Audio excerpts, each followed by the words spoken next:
Alright, round two. So I'm going to go into some of the more detailed mechanics on this one. I'm literally no time lapse from the end of the previous video. So I'm still in the same gear. I've just come back to the hub. You go back up to the crafting area called the workshop. Show you some of the other mechanics.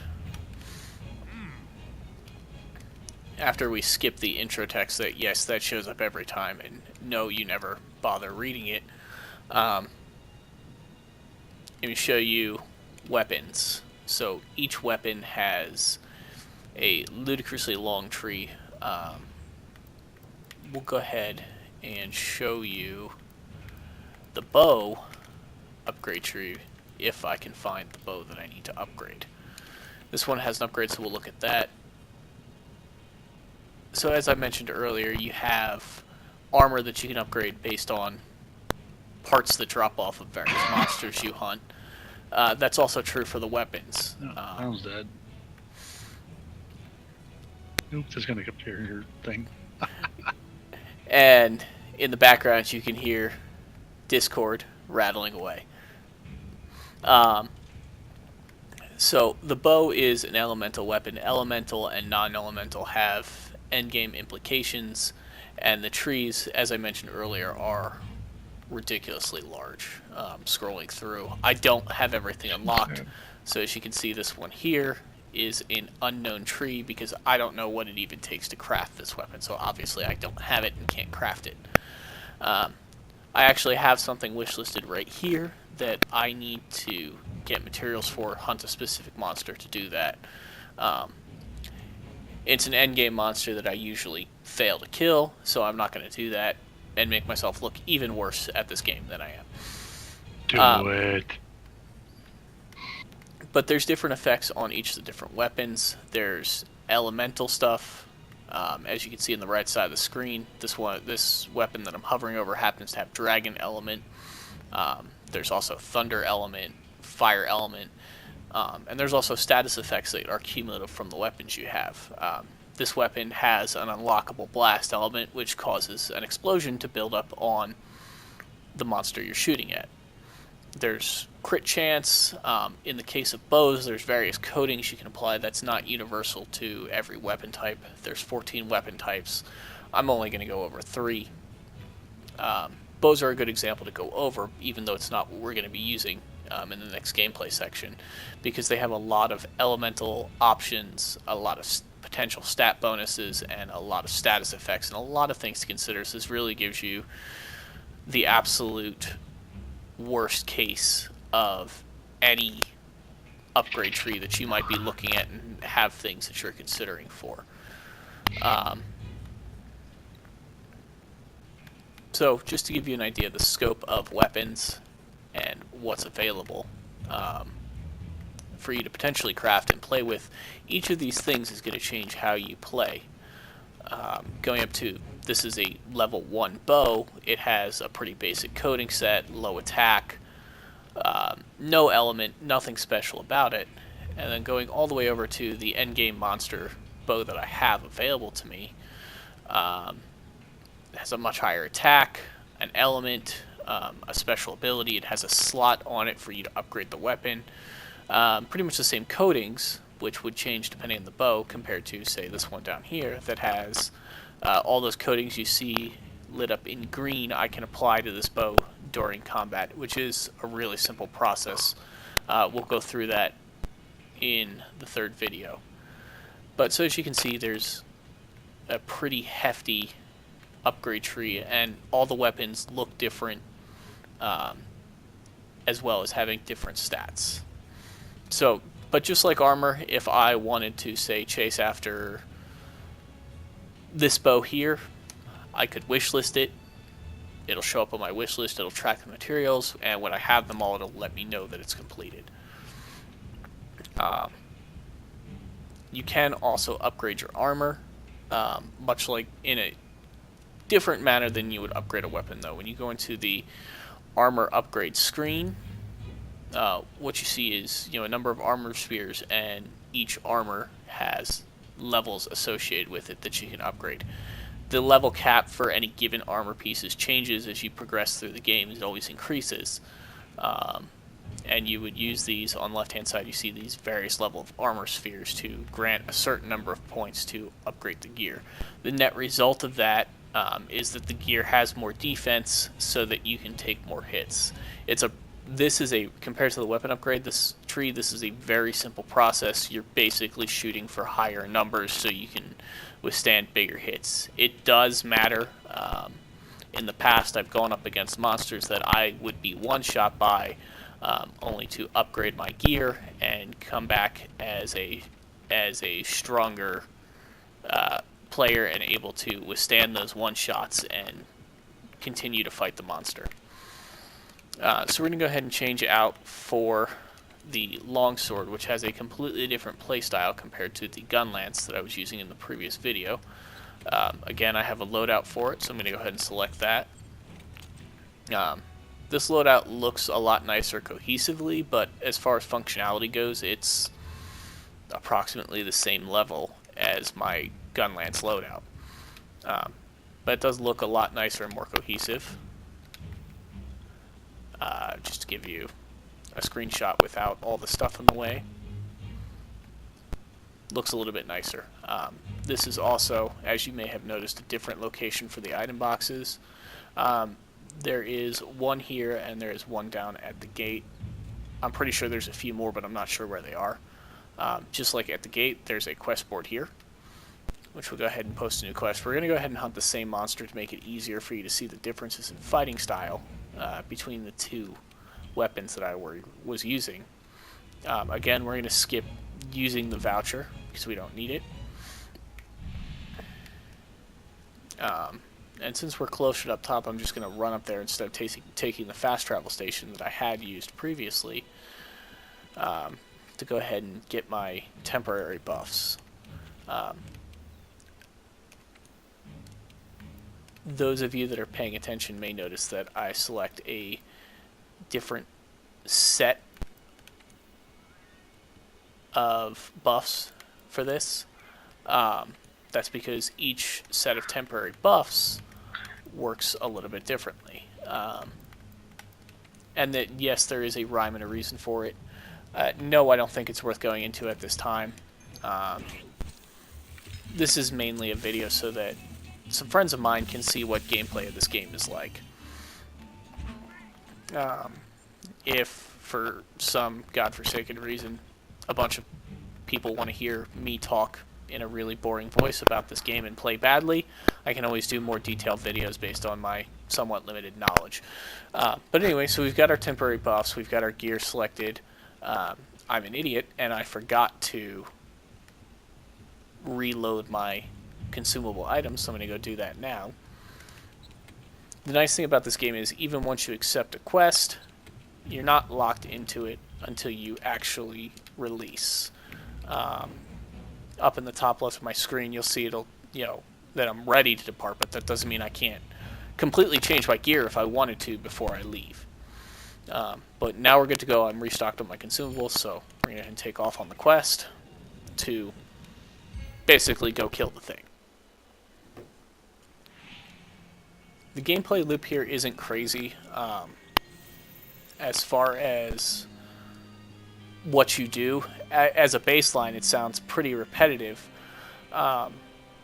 Where the variety comes in is the monster AI. They behave differently, they do different things, and the environment you're in. I'll probably run into the monster. This monster, since it's the same quest, I'll probably run into it in approximately the same place. They do have set patrol paths, but even if the position where I run into it at is a little bit different, I will have even if it's just a little bit different, I'll have a different experience fighting it because there's different environmental factors that will affect it. Not to mention I'm using a completely different gear set, which is going to change how I play. Yep, looks like it's giving me a different direction than it did last time. So this will definitely be a difference.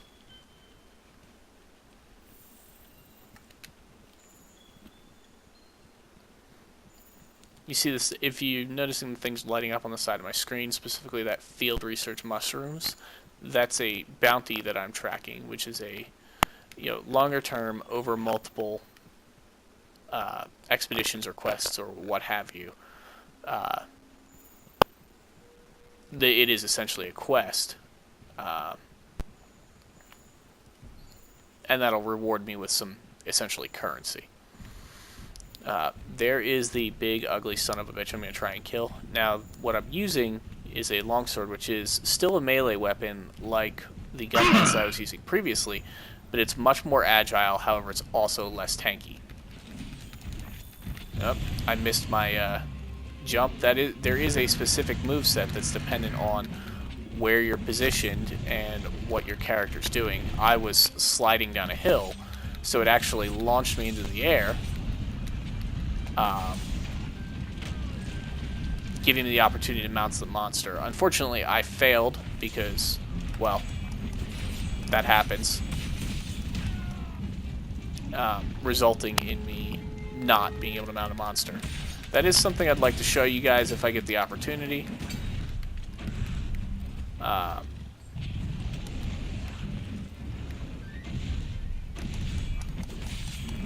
But it doesn't appear to be happening right at this moment. I also don't appear to be able to complete my combo because I'm not paying attention like a moron. That's what happens when you try and talk and play video games at the same time.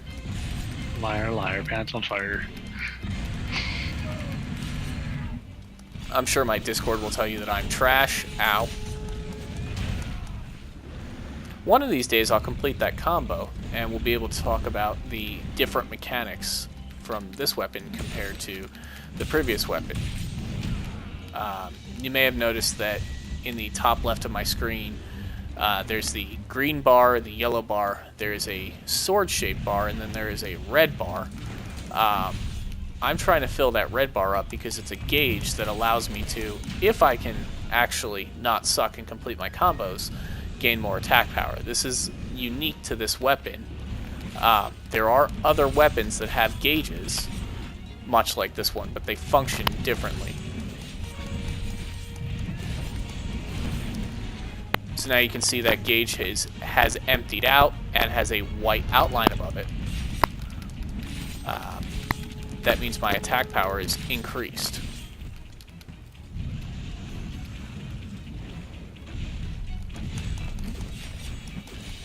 There is a specific set of moves I'm trying to accomplish. That gauge will fill up 3 times. Other weapons, that gauge may fill up 3 or 4 times, or it may charge a vial.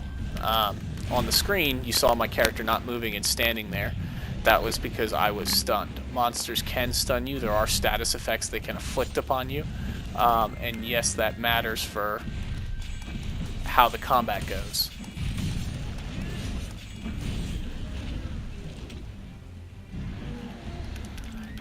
Monsters also can receive status effects like being stunned, which I believe we saw last time.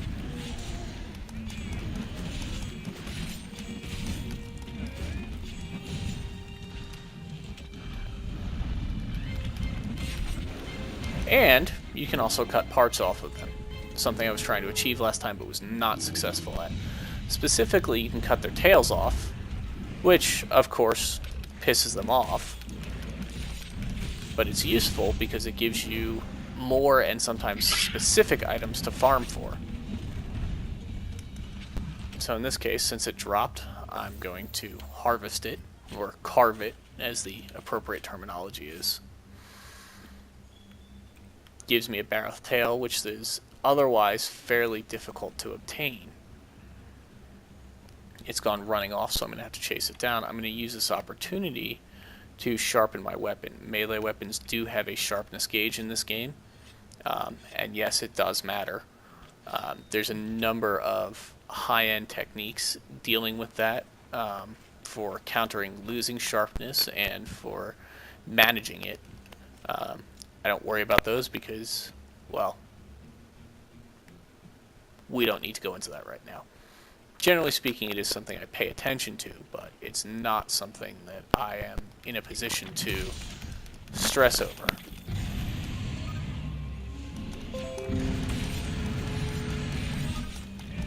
And for anybody that cares, my grub hab is on the way and will be delivered between 7 and 7:10 p.m. So, one of the neat things with this weapon, it's much more agile, and as you saw, the previous weapon, I had the option to do a large blast. In this one, I get to jump up and completely miss my swing because I am trash. But every weapon has special moves associated with it.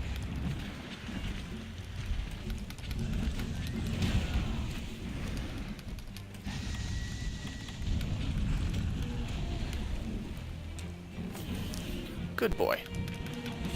Stun yourself.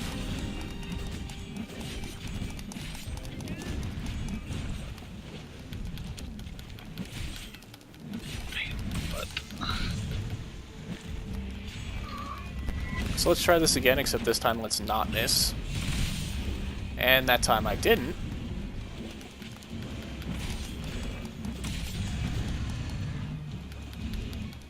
So we got the bonus for it.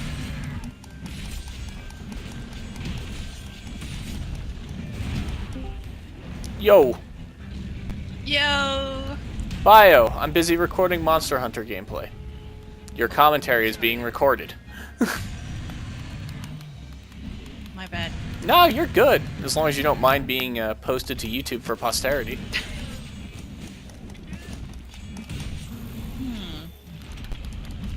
I mean, I'm on Twitch, so I'm fine. There you go. There may be some nudity involved. Yes, I am totally naked at home right now, for those of you that care. He took 4 Viagra too. Hey, I don't think he needs that. I'd like this video to not be pulled from YouTube at least, before the people that requested it can see it. You may have to do a new commentary then. Yeah, I well, think this we is just- part I think 2 we of just 3. Screwed it up. I think we just screwed it up. Well, we'll find out.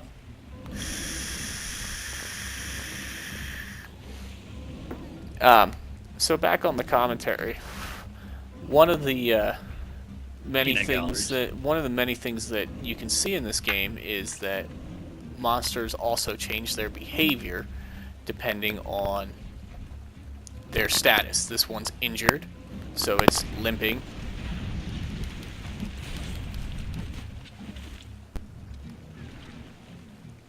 And I'm going to go ahead and use this opportunity to beat the hell out of it.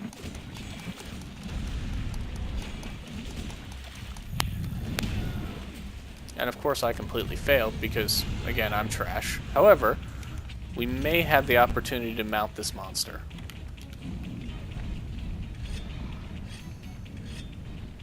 Since it's apparently a little bit special and walking into the thing. Nope. Not that time. That's okay. We can try again. Now we can. Oh, there we go. We've now mounted the monster. This That is... sounds hot. yeah, not as exciting as some people on Discord would have you believe, but it does result in a pretty cool, essentially QuickTime cutscene. If you look up in the top of my screen, it's giving you prompts for, or it's giving me prompts for what I should be doing to play properly.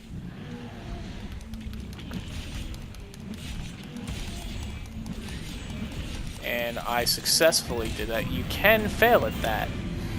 Fortunately, I did not. I killed the monster.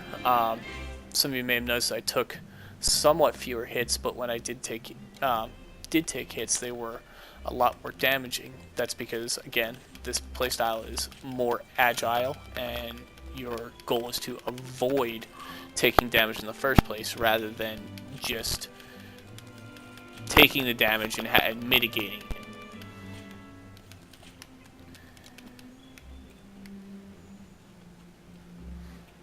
But we successfully completed the hunt. So now we'll be going back to base, and that about covers it. There will be a part 3 covering bow gameplay, which is a little bit different, and I will post that after this.